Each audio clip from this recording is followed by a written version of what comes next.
Ambassador Kani, Excellencies, old colleagues from MFA, Israeli friends, fellow Singaporeans, ladies and gentlemen. Allow me first to correct a mistake in the essay I wrote in the book. It was Levi Eshkol, not David Ben-Gurion, who was Prime Minister when Israel made the decision to help Singapore in 1965. This book celebrates 50 years of Singapore-Israel ties. Our two countries share a deep friendship growing out of the critical assistance which Israel gave to a newly independent Singapore.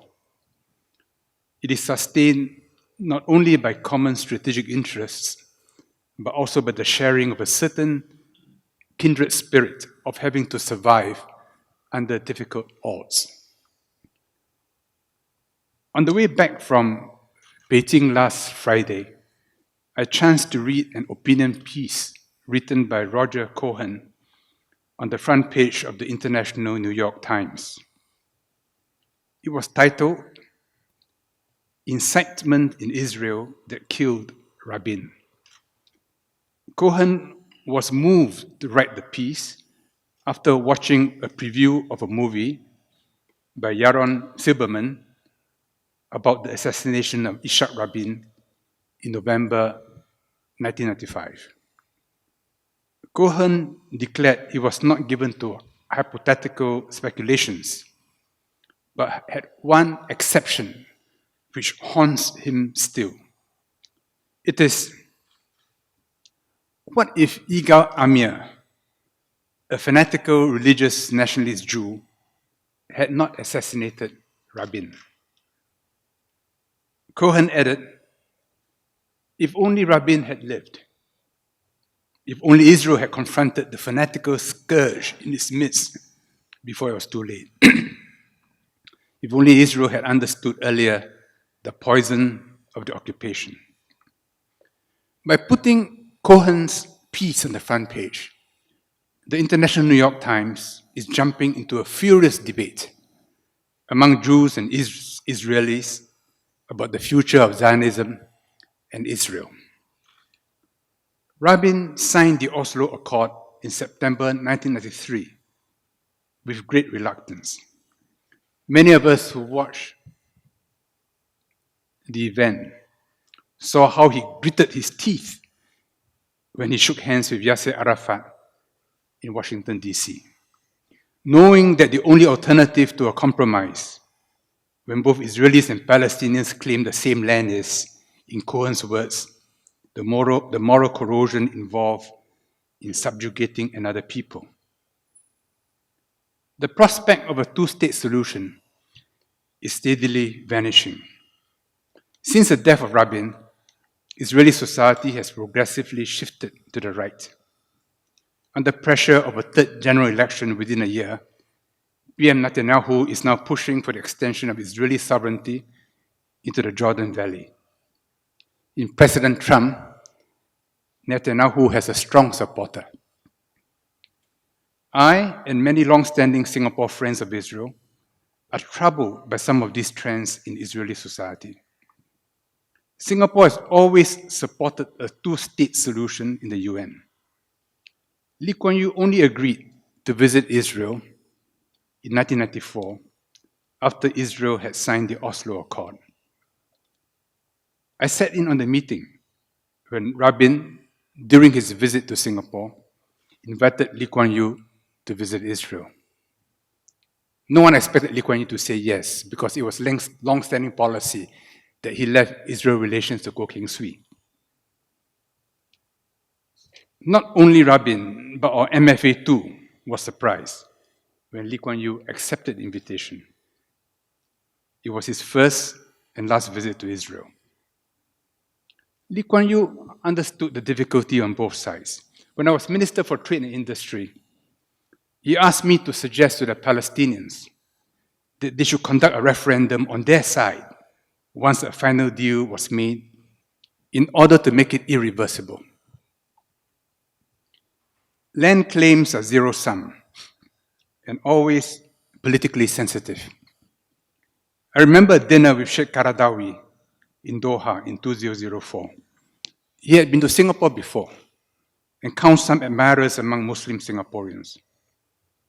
The conversation in his house was all sweetness and light until I touched on Israel and Singapore's relationship with Israel. Then I saw veins popping on his forehead. He said his opposition to Israel had nothing to do with anti-Semitism. It was about what he described as the unjust and illegal expropriation of land from Palestinians. It is easy from afar to look at the Middle East and opine on what is right and wrong on one side or the other. But having been to the Middle East many times, I'm careful to be less judgmental. History in the Middle East is long and complicated. I had the pleasure of visiting Yemen as Foreign Minister in happier times with members of the Singapore Arab community. We went to Hadramaut, then we went to Sana'a.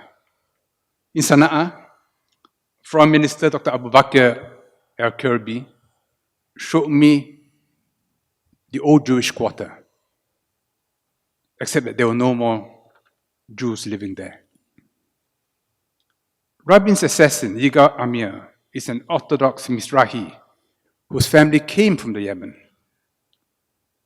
It was a despair among Jews of being repeatedly persecuted and expropriated in many countries at various times that fueled the Zionist cause. The debate about the future of Zionism is therefore an inextricable part of Israeli domestic politics among Israelis with different origins and bitter memories. In a deliberate simplification, Kissinger once remarked that Israel had no foreign policy, only domestic politics. After 50 years of friendship, we understand a little of this in our interactions with Israel. Where we can, in small ways, we try to promote greater understanding of Israel in Singapore and ASEAN, but especially among Singapore Muslims. I remember once arranging for the Israeli ambassador to witness the Korban in Sultan Mosque on Hari Raya Haji. Israeli embassy security was understandably anxious and insisted on the ambassador being accompanied by bodyguards.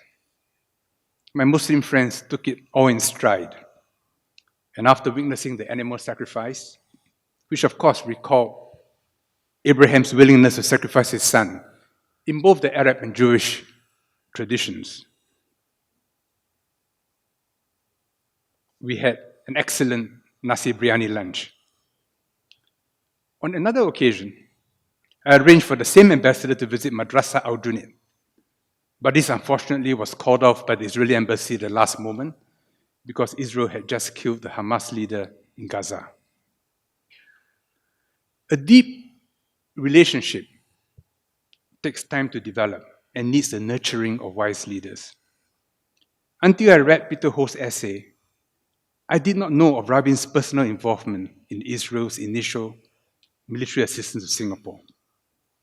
Before the Israeli team of 7 military advisors led by Colonel El-Azhari left for Singapore in November 1965, Rabin, as Chief of General Staff, gave the following instructions. I want you to remember several things. One, we are not going to turn Singapore into an Israeli colony. Your task is to teach them the military profession, to put them on their legs so they can run their own army. Your success will be if at a certain stage they'll be able to take the wheel and run the army by themselves. Second, you are not going there in order to command them, but to advise them.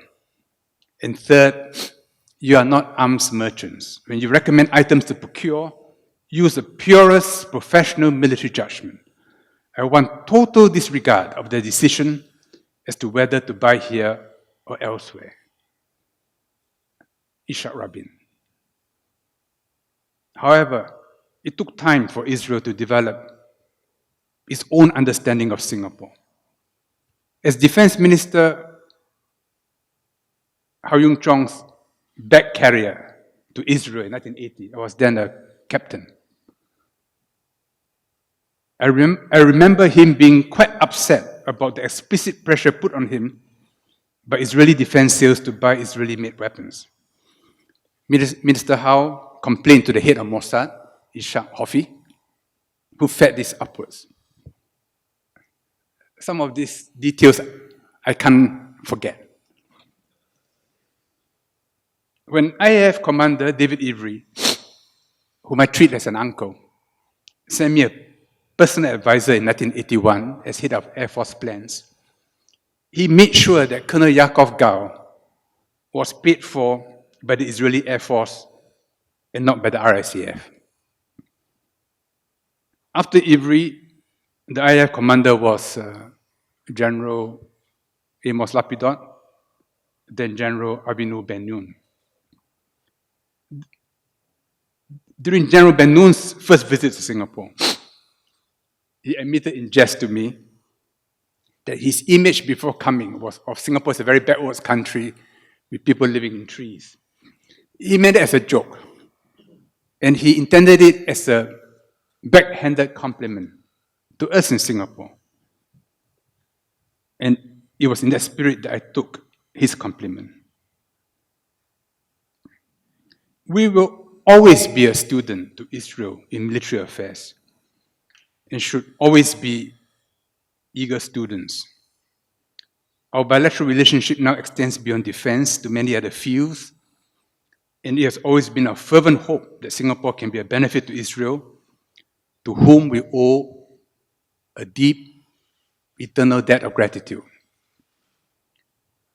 In this essay, Bilahari asked provocatively whether Singapore is Israel in Southeast Asia.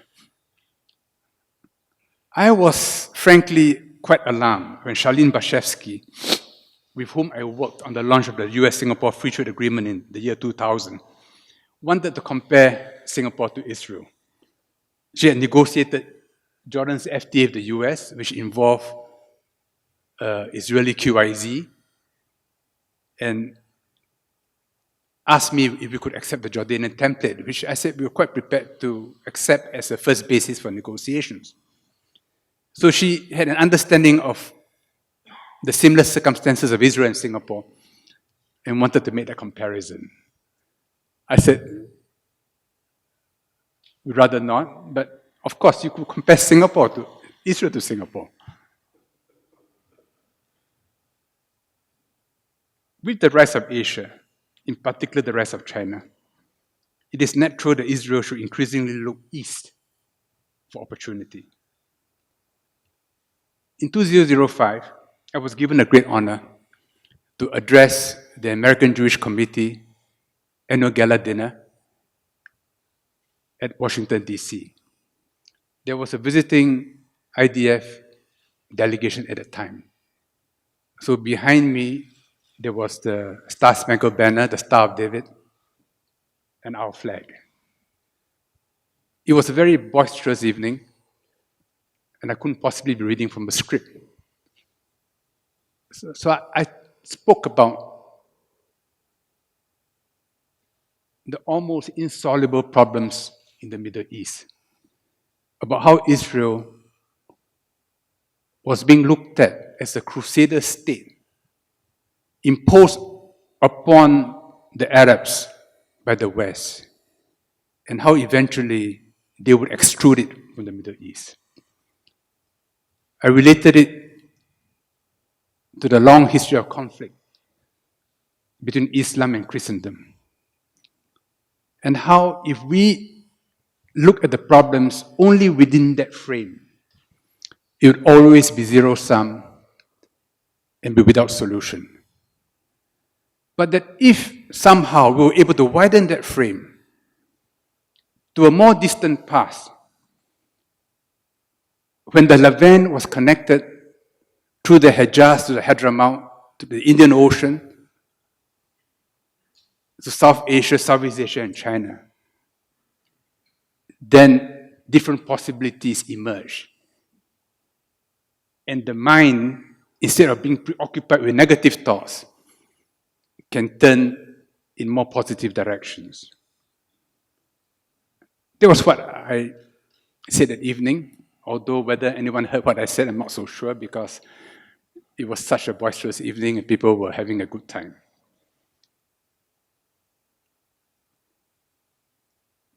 Today, China has excellent relations with Israel.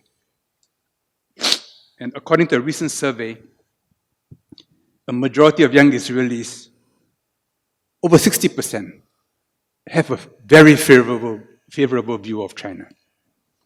In fact, it's the US today which is pulling Israel back from even closer relations with China. Yet China maintains good relations with all other countries in the Middle East, including Iran. There could be new ways to solve old problems. During Lee Kuan Yew's funeral,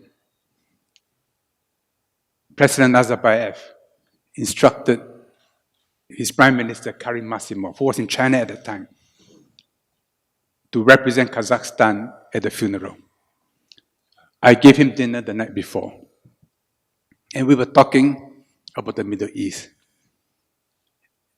And he said something which startled me, which was that China floated the idea of building a tunnel from Iran to the Emirates. I thought it was fantastical, given the geopolitics. How could one envisage such a possibility? But the Middle East is a kaleidoscope. I think just last week, King Salman from Saudi Arabia wrote a personal letter to the Emir of Qatar, inviting him to attend the GCC meeting in Riyadh. In the Middle East, things never stay still. And as Israel and China become more, as Asia and China become more important to Israel, Singapore will hopefully become more useful to Israel. Our celebration today with the launch of the book, Beating the Odds Together, is therefore not only about the past, but about a better future together for both of us. Thank you.